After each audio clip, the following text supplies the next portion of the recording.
Hello everyone. Welcome to the third video lecture under Employees Compensation Act 1923. So far we've already discussed the introduction to the act, the basic concepts, and the employer's liability to pay compensation. In this video lecture we are going to discuss the amount of compensation, how it is calculated, on what basis is the amount of compensation computed. All of this will be discussed in this video lecture. Now, Section 4 of the Act provides how the amount of compensation is to be computed. It contains basic principles on which compensation is to be determined, how it is to be awarded for each of the different kinds of injuries that the Act recognizes. Now, as we have discussed earlier, the Act recognizes four kinds of results from an accident for which compensation can be claimed. That is death, permanent total disablement, permanent partial disablement, and temporary disablement, whether partial or total. So naturally, the amount of compensation varies in cases of death and such other different results that you can see on your screen. So for each of these result of an accident, the amount of compensation is determined in accordance with the provisions of Section 4 and other provisions contained in Schedule 4 of the Act. Now we'll go with each of these compensations one by one. First one is amount of compensation in case of death.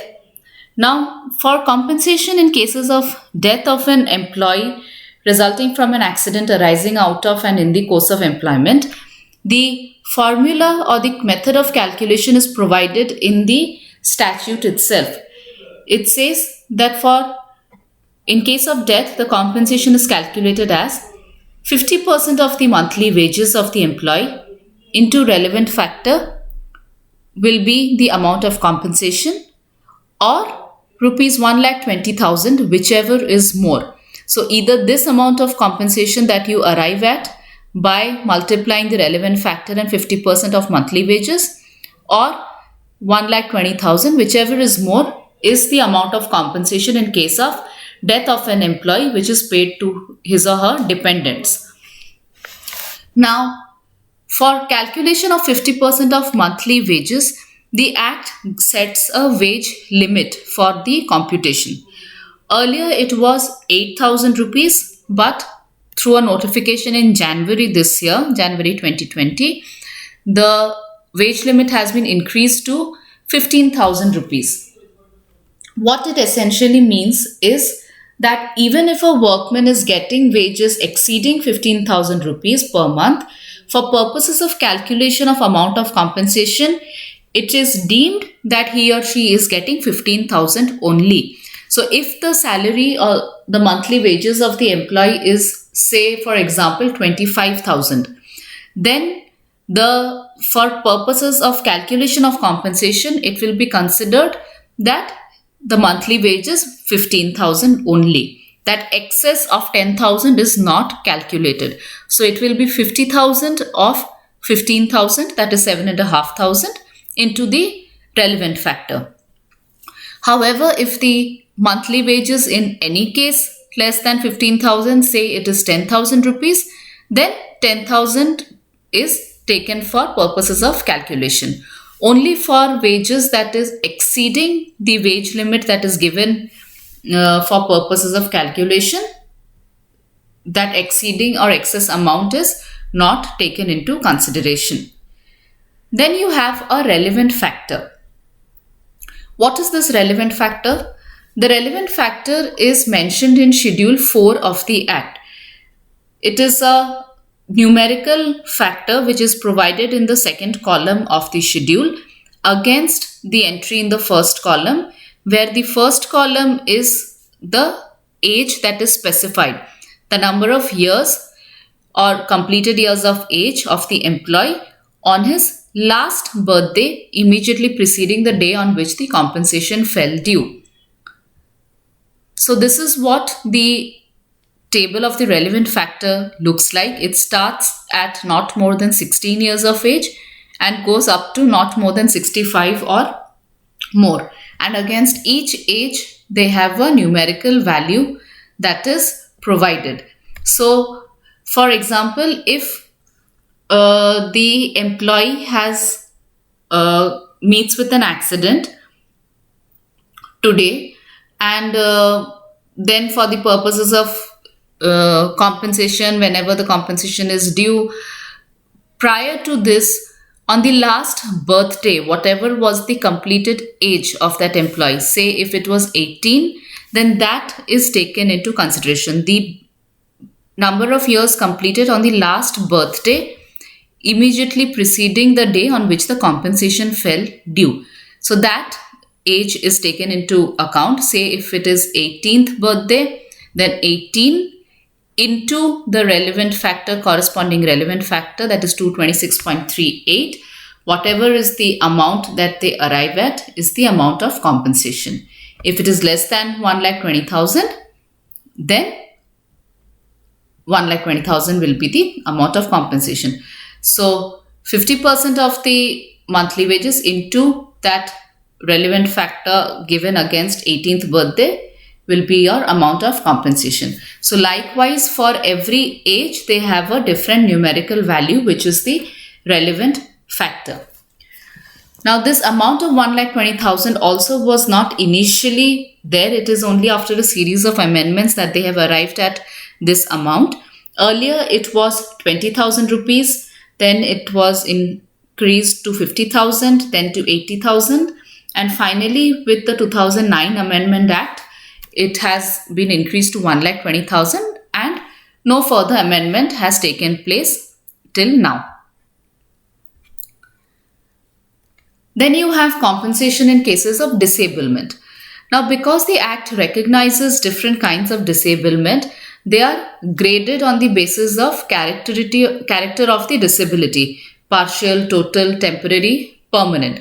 So there is no definite rule that can be established as to what constitutes partial incapacity. If it is not covered by a schedule, if it is covered by a schedule, what will be the liability? So it will differ practically with every case.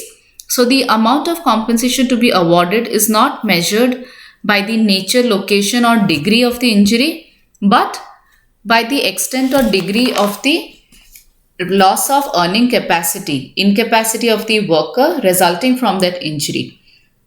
So for permanent total disablement, they have a calculation very similar to the one given in calculation for death. That is, here it is 60% of your monthly wages into the relevant factor. Whatever you arrive at is the amount of compensation, or rupees 1,40,000, whichever is more. The wage limit and the relevant factor is the same as in case of death.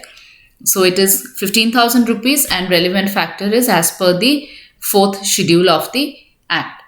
If the central government wants, then from time to time they may enhance the amount of compensation through notification.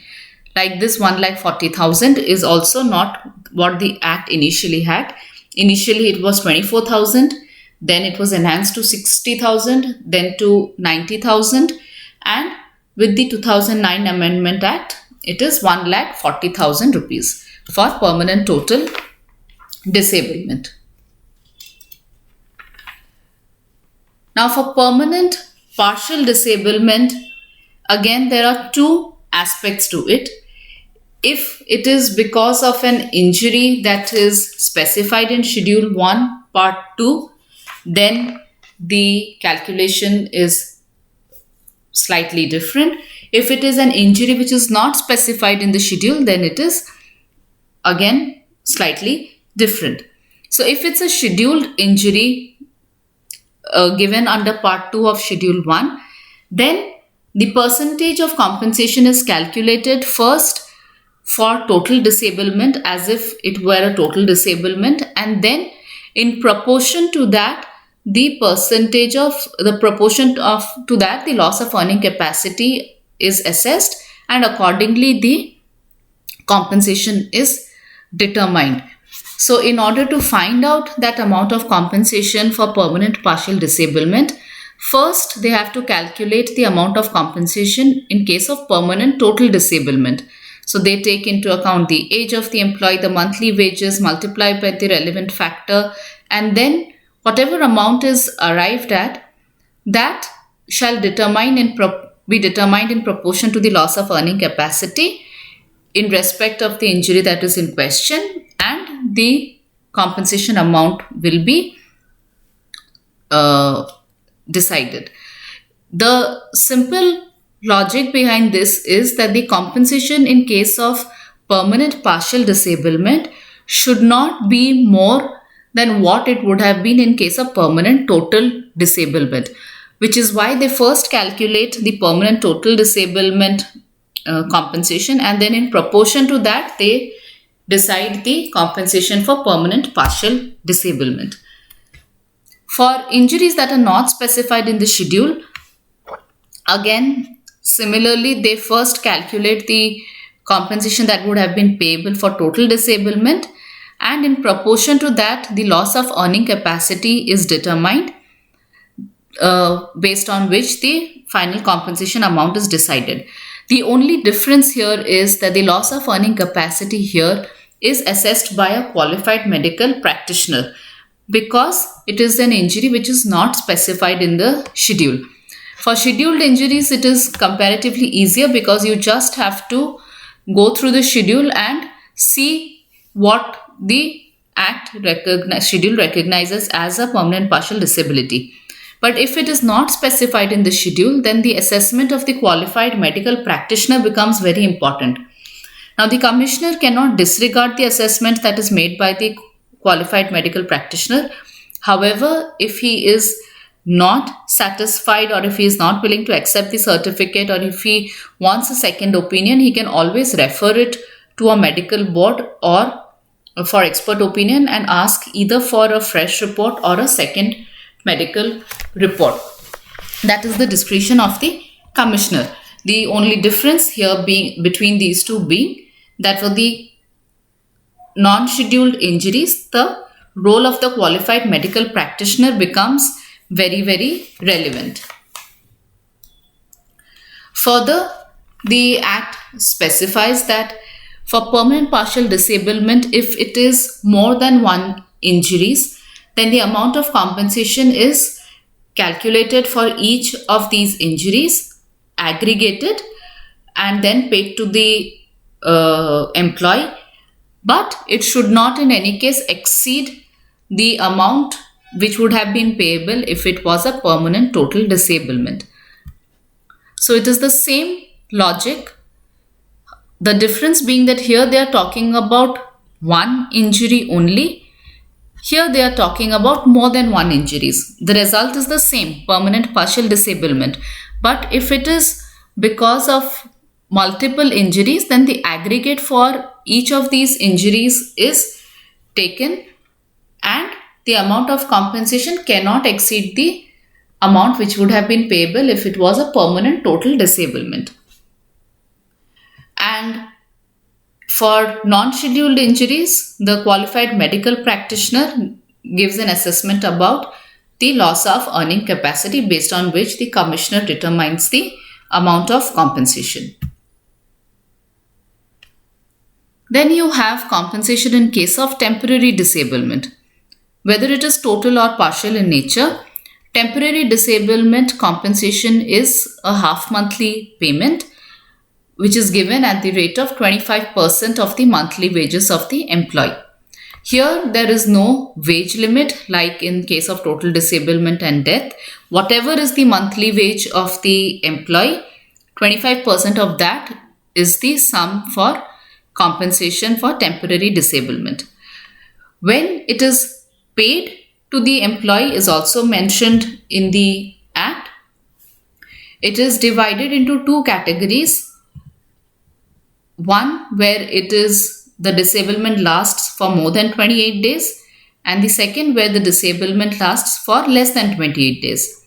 So this half monthly payment is paid on the 16th day from the date of disablement, where such disablement lasts for 28 days or more. So in case the disablement continues for 28 days or more, the compensation is paid from the date of disablement on the 16th day. If it is a disablement which lasts less than 28 days, then first there is a waiting period of 3 days, and then from that day, on the 16th day, the amount of compensation is paid to the employee. So these are two segregations for the extent or duration of the disability. Further, it is also mentioned that if at any point of time the employee has received any amount from the employer towards medical treatment during this period of disablement, that amount or allowance is not taken as compensation. So the employer cannot claim that he or she had already paid XYZ amount to the employee for medical treatment, so it should be deducted from the final amount of compensation that is to be paid. All of this would be additional to the amount of compensation. If the employee actually incurs some medical expenditure for treatment of injuries because of this disablement, for injuries caused during the course of employment, then all such medical expenditure shall be reimbursed by the employer. The Act does not mention any specific amount or limit up to which this medical reimbursement can be claimed. It simply provides that whatever is the actual medical expenditure incurred by the employee for treatment of injuries caused during the course of employment, any kind of injury caused during the course of employment, shall be reimbursed by the employer. And this actual amount is ascertained by the bills and vouchers that are submitted by the employee. So based on the bills and other vouchers that are submitted by the employee for medical expenditure incurred by him or her, the employer has to reimburse the entire amount to the employee. If the injury for temporary disablement eventually leads to death of the employee, then in addition to whatever compensation the employer has to pay, the employer also has to pay funeral expenses.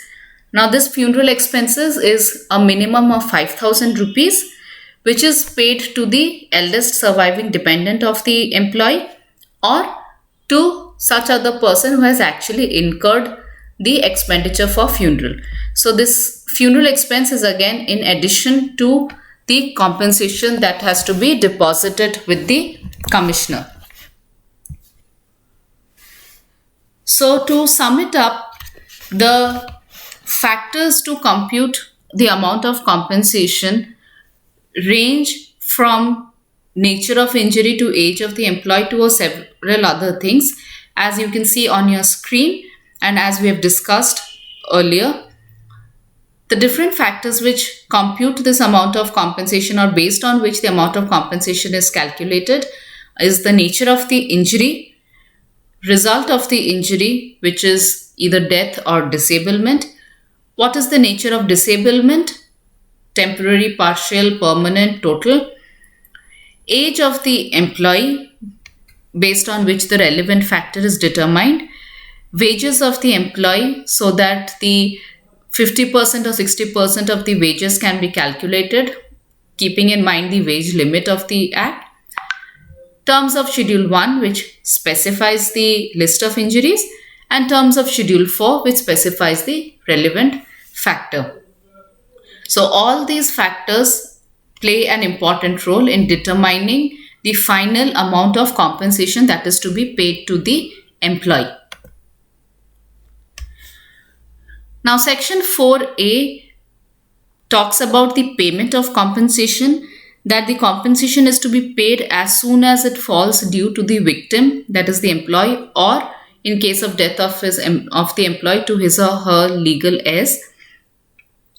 And if the employer is not convinced with the amount of compensation that is being claimed, or does not accept the liability for the compensation to the extent claimed, then he is still bound to make provisional payment based on the extent of liability which he accepts, and such payment is to be deposited with the commissioner. For example, if the amount of compensation claimed by the employee is 1 lakh, but the employer does not accept the liability for 1 lakh and is of the opinion or has or believes or claims that his extent of liability is only up to 80,000, and that additional 20,000 is being unduly claimed by the employee. So even if he does not accept the complete claim of 1 lakh and only thinks that 80,000 is what the employee should be getting, then he has to make the provisional payment of 80,000 with the commissioner or the employee, as the case may be, without prejudice to the right of the employee to make any further claim. So I am the employer and I say that 80,000 is what I am liable to pay, not 1 lakh. So I deposit that 80,000 with the commissioner, which the commissioner in due course will distribute to the employee or the dependents, whatever may be the case. And it still gives the right to the employee to raise further claim that the additional 20,000 has not been paid. So there are two aspects to it. One, that just because the employer does not agree with the amount of compensation that is claimed by the employee does not waive off his liability or obligation of paying compensation. So whatever is the extent of liability that he thinks fit, he still has to make that provisional payment. It can be XYZ amount compared to the amount of compensation which the employee actually claims. And second aspect is that just because he's made the payment, provisional payment of the amount which he thinks is proper, does not take away right from the employee to raise claim or further claim for the additional amount. So again, it goes to the benefit of the employee that in all circumstances the employer has to make the amount of compensation payable or deposited with the commissioner, even if he does not agree with the said amount that is claimed. The benefit here to the employer is that he has the freedom of, or he has the liberty of depositing only that much amount which he thinks is fit, or to which, or the extent of his liability which he accepts. Then section 4A also talks about the penalty for default. If the employer is in default in paying the compensation within 1 month from the date when it is due to be paid, then there are two kinds of penalties which can be imposed. These penalties are imposed by the commissioner. First is that the commissioner shall direct the employer to pay, in addition to the arrears, whatever is already due to be paid. In addition to that, simple interest at the rate of 12% per annum on the amount that is due. So this is the arrear that is due plus simple interest at the rate of 12% per annum is to be paid as penalty. Second situation is if the commissioner finds that there is no justification for delay by the employer, that the amount had to be paid by the employer, but there has been an unnecessary delay by the employer and there is no justification for such delay, then in that case the commissioner can direct the employer to pay the arrears, the simple interest on the arrears, plus a further sum as penalty which shall not exceed the total of arrears plus interest. So if your say arrears is X amount, the interest on it is Y, and the further additional penalty is Z. Now this Z that is being imposed as an additional penalty cannot be more than X plus Y. So this is only in case when there is no justification for delay by the employer. Before imposing this penalty, the commissioner has to give a reasonable opportunity to the employer to show cause why this penalty should not be imposed. If the employer fails to give a reply to the show cause, or if the reply is unsatisfactory, then the commissioner can impose this penalty of arrears plus interest plus a further sum as penalty. Then the distribution of compensation. Now, we've already talked about how the compensation is calculated, to whom it is payable, if it is payable to the employee, if it's payable to the dependents. The next natural question is, who gives this compensation to the employee? It is the liability is on the employer, but does the employer directly give it to the employee? Does the employer directly give it to the dependents of the employee? How is it distributed?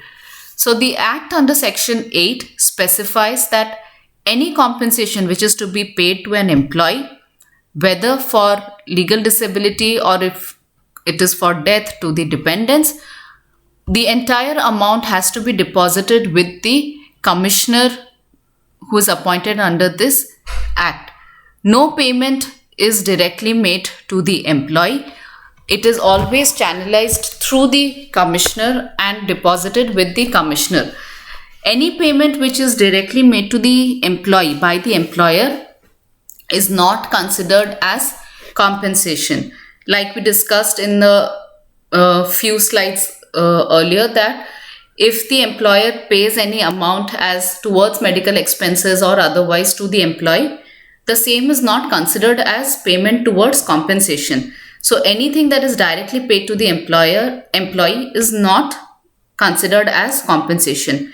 The amount of compensation in lump sum is to be deposited with the commissioner only. And once the amount is deposited with the commissioner will pay it to the employee. If it is for dependents of the employee in case of his death, then the commissioner has the power to serve notice upon the dependents to appear before him for determining the distribution of compensation. So the commissioner will decide who are the dependents to whom the compensation will be paid, what will be the proportion of distribution. It need not necessarily be equal distribution amongst all the dependents. The Act gives complete discretion to the commissioner to either allot the entire compensation amount to one dependent or to distribute it among several dependents, distributed as per the proportion that he thinks fit. The entire distribution of the compensation amount is as per the discretion of the commissioner. So he has to be fair, reasonable and just in deciding the distribution of the amount of compensation. So that completes your amount of compensation. We have gone through how the amount of compensation is calculated, what is the method provided in the Act, how it is distributed, what is the penalty imposed in case of non-payment of compensation. All of this has been discussed in this lecture. In case you have any doubts regarding whatever was discussed in this lecture, please post it on the discussion forum on the website.